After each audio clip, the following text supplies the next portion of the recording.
Welcome প্রিয় দর্শক।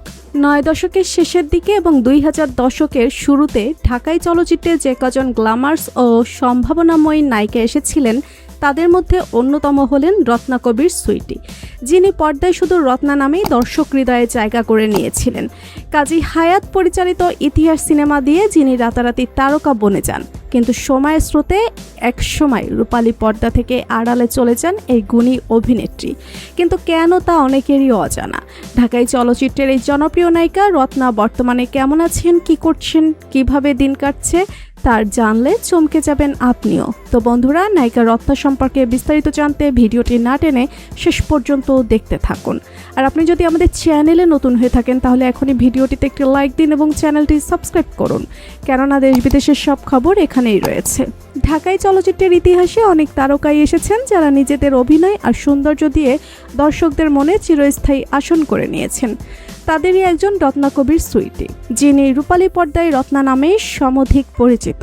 বিংশ শতাব্দীর শেষ ভাগে চলচ্চিত্রে পা রাখা এই অভিনেত্রী খুব অল্প সময়ে দর্শকদের পছন্দের তালিকায় জায়গা করে নিয়েছিলেন। ক্যারিয়ারে তুঙ্গে থাকা অবস্থায় হঠাৎ করে রূপালী পর্দা থেকে তার দূরত্ব তৈরি হয়। তবে পর্দায় না থাকলেও দর্শকদের মনে তাকে নিয়ে কৌতূহলের শেষ নেই। ২০০২ সালে স্বনামধন্য নির্মাতা কাজী হায়াতের ইতিহাস চলচ্চিত্রের মাধ্যমে রত্নার বড় পর্দায় অভিষেক ঘটে। প্রথম সিনেমাতেই নবাগত নায়ক মারুফের বিপরীতে তার চমৎকার অভিনয়, সতেজ ভাব এবং মিষ্টি হাসি দর্শকদের মুগ্ধ করে। সিনেমাটি বক্স অফিসে তুমুল ঝড় তোলে এবং জাতীয় চলচ্চিত্র পুরস্কার সহ বেশ কয়েকটি ক্যাটাগরিতে পুরস্কৃত হয়। প্রথম সিনেমার আকাশচুম্বী সাফল্যের পর আর পেছনে ফিরে তাকাতে হয়নি রত্নাকে। একে একে তিনি অভিনয় করেন পড়ে না চোখের পলক, মন যেখানে হৃদয় সেখানে, নষ্ট, কঠিন লড়াই সহ প্রায় অর্ধশত সিনেমায়।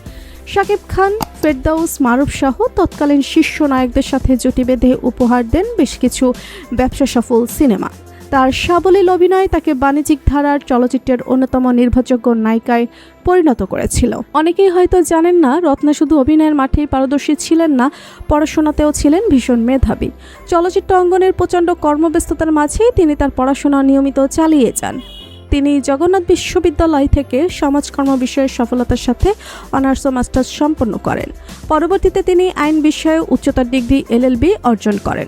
অভিনয় জগৎ থেকে দূরত্ব তৈরি হলেও শিক্ষার আলো থেকে নিজেকে কখনোই দূরে সরিয়ে নেননি এই মেধাবী অভিনেত্রী, যা ছবি অঙ্গনে বেশ প্রশংসনীয়।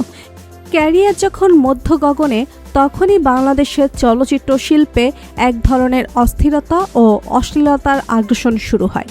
মানসম্মত চিত্রনাট্যের অভাব এবং চলচ্চিত্রের ভেতরের পরিবেশের পরিবর্তনের কারণে রত্না নিজেকে গুটিয়ে নিতে শুরু করেন।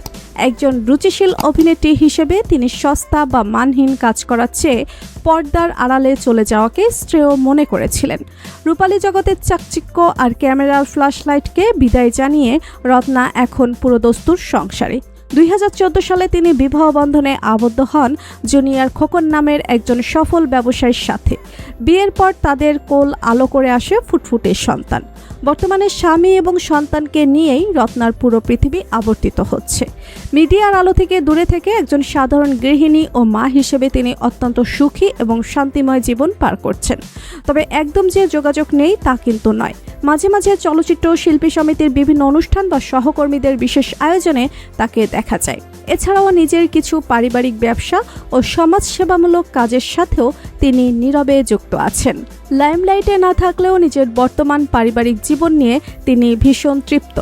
সময়ের পরিক্রমায় হয়তো রত্নাকে আর নতুন কোনো সিনেমার প্রধান চরিত্রে দেখা যাবে না, কিন্তু বাংলা চলচ্চিত্রের স্বর্ণালী অধ্যায়ে তার মিষ্টি অভিনয় আর অবদান দর্শক মনে রাখবে আজীবন। বড় পর্দা থেকে দূরে থাকলেও তিনি আজ একজন সফল মা, সফল স্ত্রী এবং একজন উচ্চশিক্ষিত ব্যক্তিত্ব। তো প্রিয় ভিউয়ার্স, অভিনেত্রী রত্নাকে আপনার কেমন লাগে লিখে জানিয়ে দিন আমাদের কমেন্ট বক্সে।